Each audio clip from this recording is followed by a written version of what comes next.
Hello everyone, आज है 17 मई और आज इस वीडियो में हम बात करने जा रहे हैं रेल विकास निगम के बारे में।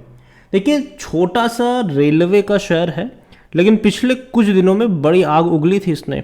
हालांकि उसके बाद हमें एक करेक्शन भी देखने को मिला, तकरीबन 15% ये गिरा भी है। उसके बाद वीडियो में बातचीत करेंगे कि अभी यहाँ पर क्या हो रहा है, क्योंकि देखा जाए ना तो आज के दिन में यहाँ पर 3% की तेज़ी आई है, वो भी ऐसे वक्त में जहाँ सेंसेक्स आज तकरीबन 500 अंक की गिरावट दिखा रहा है, जहाँ बैंक निफ्टी आज 300 अंक की गिरावट दिखा रहा है।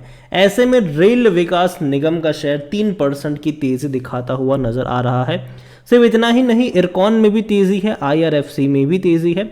तो बात करेंगे स्पेसिफिकली रेल विकास निगम के बारे में कि यहाँ पर क्या मामला बन सकता है, बन भी सकता है कि नहीं। वीडियो को शुरू करूँ उससे पहले अगर आपने अभी तक चैनल को सब्सक्राइब नहीं किया है तो प्लीज़ अभी इसे सब्सक्राइब कर लीजिए, क्योंकि आगे भी बहुत सारे वीडियोस हैं जो आपको काफ़ी ज़्यादा हेल्प करेंगे। तो रेल विकास निगम 121-122 रुपये का शेयर है, अच्छी रफ्तार है। हालांकि और बड़ी तेज़ी थी आज सुबह के टाइम पर, 124 रुपये का शेयर था, बड़ी रफ्तार थी, लेकिन उसके बाद करेक्शन दिखाया। और अभी भी देखा जाए तो करेक्शन तो दिखा रहा है, शायद और फर्दर करेक्शन भी देखने को मिल सकता है अगर सेंसेक्स संभला नहीं तो। यहाँ पर पिछले एक महीने में देखा जाए तब तेज़ी अभी भी 66-67% की है। 73 से 140 रुपीज़ से भी ऊपर चला गया था यह शेयर। उसके बाद अगर हम देखें तो लगातार एक बड़ा करेक्शन आया और अभी 120 रुपये के आसपास ये अटक रहा है। अब यहाँ पर देखो, अगर नॉर्मल टाइम होता तो कह सकते हैं कि हाँ एक सपोर्ट बना रहा है, लेकिन अभी अगर आप देखोगे तो सेंसेक्स की हालत ये है कि ये लगातार भाग रहा था, ठीक है। और अब यहाँ से अब 2 दिनों में लगातार बड़े करेक्शन सेंसेक्स ने दिखाए हैं। अगर मैं आपको एक साल का भी ग्राफ दिखाऊँ सेंसेक्स का, तो यहीं पर 63,000 के आसपास पहुँचा था ये, वहाँ से बड़ा करेक्शन आया और दोबारा अभी अगर आप देखोगे तो 62 पे पहुँचा है, दोबारा वहाँ से करेक्शन दिखा रहा है। और ये मुझे लगता है कि ये और बड़े फर्दर करेक्शन आपको देखने को मिलेंगे, क्योंकि ग्लोबली बाज़ारों में अगर हम बात करें तो चीज़ें उतनी भी बेहतर नहीं चल रही है। US में दिक्कतें हैं, फायरिंग की भी बड़ी बड़ी खबरें अभी भी आ रही है, वो थमी नहीं है। दिक्कतें US में भी है, US से कई बैंक्स कोलैप्स कर सकते हैं, ऐसी भी अपडेट आ रही है। और अगर US में ऐसी चीज़ें सामने आती है, डेट को लेकर कई सारा बड़ा डेट US के ऊपर है, अपनी डेट सीलिंग को बढ़ाने का प्लान US ज़रूर कर रहा है, हालांकि बढ़ाएंगे ज़रूर यहाँ पर, ठीक है। लेकिन जब तक उसमें डीले करेंगे ना भैया, मार्केट की थोड़ी बहुत हालत ख़राब होती रहेगी। अभी के लिए मैं मान के चल रहा हूँ कि अभी भी पूरे बाजार में 10 से 12% का करेक्शन आ सकता है। और ये मैं बता चुका हूँ आपको पहले भी, ये गिरावट आने से पहले की बात है ये। अगर आप मेरे चैनल को रेगुलर फॉलो कर रहे हो, कई सारे वीडियोस थे कि यार अभी करेक्शन बन सकता है, तो अभी हैविली इन्वेस्ट करने से पहले 10 बार सोच लेना। यहाँ पर रेल विकास निगम के बारे में बात करें तो ऑलरेडी काफ़ी बड़ी तेज़ी आ चुकी है, और अगर बड़ी गिरावट आती है तो उन शेयर में ज़्यादा बड़ी गिरावट आपको देखने को मिलेगी, जिसमें पिछले कुछ महीनों में एक बहुत बड़ा मूव दिखाया है, जिनमें से RVNL भी एक है। एक साल के अंदर 280% का ग्रोथ है। रीज़न कई सारे हैं। अभी हाल फिलहाल की ही अपडेट है कि भैया एक और बड़ा प्रोजेक्ट इनको मिला है 2250 करोड़ रुपए के आसपास का। कई सारे मेट्रो प्रोजेक्ट भी इनको मिल रहे हैं, चाहे गुजरात मेट्रो की बात करें या फिर और मेट्रोज़ की बात करें। वंदे भारत ट्रेन का भी बहुत बड़ा प्रोजेक्ट इनको मिला हुआ है। और आने वाले दौर में कई सारी स्टेट गवर्नमेंट जो है वो अपने शहर में मेट्रो प्लान को लेकर आएगी। और ऐसे में जो कंपनी इसमें एक्सपर्टीज़ रखती है, जो कि रेल विकास निगम की है, तो उनको फ़ायदा ज़रूर पहुंचेगा। और रेलवे में अभी भी बहुत कुछ करना बाकी है, बहुत कुछ करना बाकी है रेलवे में, और ऐसे में फ़ायदा डेफिनेटली होगा। रेलवे में बहुत कुछ काम है और इसी की वजह से मुझे लगता है कि डेफिनेटली काम होगा। और इस सरकार जो वो बहुत ज़्यादा स्पेंड करने वाली है रेलवे में। जहाँ तक रेल विकास निगम की बात करें हम, तो रेल विकास निगम का मार्केट कैप तकरीबन 25,000 करोड़ के आसपास का देखने को मिल रहा है। इसका जो PE है वो 17 पर पहुंच चुका है। पिछले कुछ दिनों में बड़ी तेज़ी दिखाई, PE 17 के आसपास अभी देखने को मिल रहा है, जो कि इंडस्ट्री PE से तो कम है, लेकिन फिर भी पिछले कुछ टाइम में इतना हाई हुआ है कि इंडस्ट्री PE के आसपास ही पहुँच रहा है ये। करंट रेशियो भी अच्छा है, 2.07 का है। ROE भी देखेंगे तो अच्छा देखने को मिल रहा है।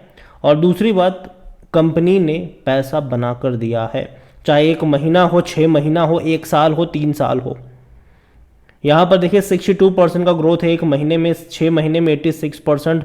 1 साल में 270%, 3 साल में 590%, तो पैसा बना है यहाँ पर। लेकिन एक चीज़ हमेशा याद रखिए कि खरीदारी के मौके तब मिलेंगे जब शेयर सस्ते प्राइस पर ट्रेड कर रहा हो। और अभी बाज़ार अगर आप देखोगे तो ऑल टाइम हाई के आसपास बैठा हुआ है, चाहे निफ्टी बैंक की बात करें या सेंसेक्स की बात करें, निफ्टी 50 की बात करें, ऑल टाइम के आसपास ही है। और यहाँ से मैं अभी भी मान रहा हूँ कि 10-15% का अगर करेक्शन आता है तो पूरे बाजार में आएगा। और जिन शेयरों ने बड़ी तेज़ी दिखाई है वहाँ पर थोड़ा सा और फर्दर डिप आपको देखने को मिल सकता है। अगेन ऐसा नहीं है कि मैं आपको यहाँ पर डरा रहा हूँ, लेकिन बहुत अच्छी कंपनी तो है रेल विकास निगम, उसमें कोई शक की बात नहीं है, बेहतरीन कंपनी है ये। लेकिन कहाँ पे एंट्री लेनी है ये ज़रूरी है। डिविडेंड अगर आप देखो तो बेहतर पे किया है इस बार, ₹1.77 का डिविडेंड पे किया है, जो कि अब तक का सबसे हाईएस्ट डिविडेंड है। इससे पहले 2022 में भी इसने 2 बार पे किया था, ₹1.58 फिर 25 पैसा। इससे पहले 2021 में भी अच्छा पे किया था, ₹1.40 फिर 44 पैसा। 2020 में ₹1.14 का डिविडेंड था, जो कि अच्छा डिविडेंड था, खराब नहीं था। तो डिविडेंड तो अच्छा पे कर रहा है, और जैसे जैसे शेयर प्राइस बढ़ती जाएगी डिविडेंड का अमाउंट भी बढ़ता जाएगा। और देखिए, जब शेयर प्राइस कम थी तो डिविडेंड कम था, जब शेयर प्राइस बढ़ी तो डिविडेंड का अमाउंट भी बढ़ता हुआ नजर आया। कंपनी के बारे में अगर हम बात करें तो इनका परफॉर्मेंस अगर आप देखोगे तो अच्छा है रेवेन्यू वाइज, लेकिन फिर भी मेरे हिसाब से मार्च 2022 में सबसे हाईएस्ट रेवेन्यू था 6,435 करोड़ का। उसके बाद कम हुआ रेवेन्यू, लेकिन दिसंबर में भी थोड़ा सा कम रहा, 5,000 करोड़ के आसपास देखने को मिल रहे हैं। हालांकि अभी जो मार्च क्वार्टर के रिजल्ट्स आएंगे उससे उम्मीद बहुत ज़्यादा बढ़ी हुई है, क्योंकि टारगेट बड़ा है इनका। आप देखिए, दिसंबर क्वार्टर में 5,000 करोड़ से भी ज़्यादा का रेवेन्यू था, पिछले साल मार्च में 6,400 करोड़ से भी ज़्यादा का रेवेन्यू था। तो इस बार कंपनी को 6,500 करोड़ से भी ज़्यादा का रेवेन्यू कमाकर दिखाना पड़ेगा। नहीं दिखा पाए तो शॉर्ट टर्म की एक गिरावट आप एक्सपेक्ट कर सकते हो। प्रॉफिट वाइज भी वही है, प्रॉफिट भी अगर आप देखोगे तो लास्ट क्वार्टर में 340 करोड़ के आसपास का प्रॉफिट था, उससे पहले पिछले साल इसी क्वार्टर में 365 करोड़ के आसपास का प्रॉफिट था। तो यहाँ पर प्रॉफिट फ्रंट पर भी 390-400 करोड़ का ऑलमोस्ट प्रॉफिट इनको दिखाना पड़ेगा मार्च क्वार्टर में। अगर नहीं दिखा पाते हैं तो दिक्कत होगी इनको शॉर्ट टर्म में। अगेन लॉन्ग टर्म का ग्राफ में अभी भी मान के चल रहा हूँ कि बेहतर ही होने वाला है इनका, खराब नहीं होगा। यहाँ पर आप ईयर ऑन ईयर बेस पे देखोगे तो बढ़ रहे हैं इनके रेवेन्यू, घट नहीं रहे हैं। 7,500 फिर 10,000 फिर 14,000 फिर 15,000 फिर 19,000, तो बढ़ रहे हैं। सेम चीज़ प्रॉफिट वाइज भी अगर आप देखोगे तो बड़े हैं यहाँ पर, 570 करोड़ फिर 680 करोड़ फिर 750 करोड़ फिर 990 करोड़ फिर 1,180 करोड़, तो बढ़ते हुए नजर आए हैं, बढ़ते हुए नजर आए। ये एक अच्छा साइन है, लेकिन और बढ़ना चाहिए, और बढ़ना चाहिए, घटना नहीं चाहिए। यहाँ पर असेट्स भी अच्छे हैं। और जहाँ तक बात करें शेयर होल्डिंग की, तो देखिए प्रमोटर के पास 78.20% की होल्डिंग है, एक भी शेयर गिरवी नहीं है यहाँ पर। और सेबी का रूल कहता है कि प्रमोटर के पास 75% से ज़्यादा की होल्डिंग नहीं होनी चाहिए, डेफिनेटली नहीं होनी चाहिए। और आने वाले दौर में इस साल जिस तरीके से तेज़ी देखने को मिल रही है शेयर प्राइस में, मुझे लगता है कि सरकार जो है वो बहुत जल्दी अपनी कुछ होल्डिंग बेचने के लिए लेकर आएगी OFS के ज़रिए, और कहीं ना कहीं अपनी होल्डिंग कम करेंगे, 75% पर लेकर आएंगे। डिस्काउंटेड प्राइस तभी देंगे जब शेयर प्राइस भी हाई, मतलब काफ़ी अच्छे प्राइस पे ट्रेड कर रहा हो शेयर भी। जहाँ तक पब्लिक की बात करें, 13.76% की होल्डिंग है पब्लिक के पास। म्यूचुअल फंड के पास 0.09% की होल्डिंग है, बहुत कम है। FIs के पास भी 1.53% की छोटी सी होल्डिंग देखने को मिल रही है। इंश्योरेंस कंपनी बड़ी क्वांटिटी यहाँ पर लेकर बैठी है, 6.42%। तो देखा जाए ना तो म्यूचुअल फंड्स और FIs कोई उतनी बड़ी क्वांटिटी लेकर यहाँ पर नहीं बैठे हैं।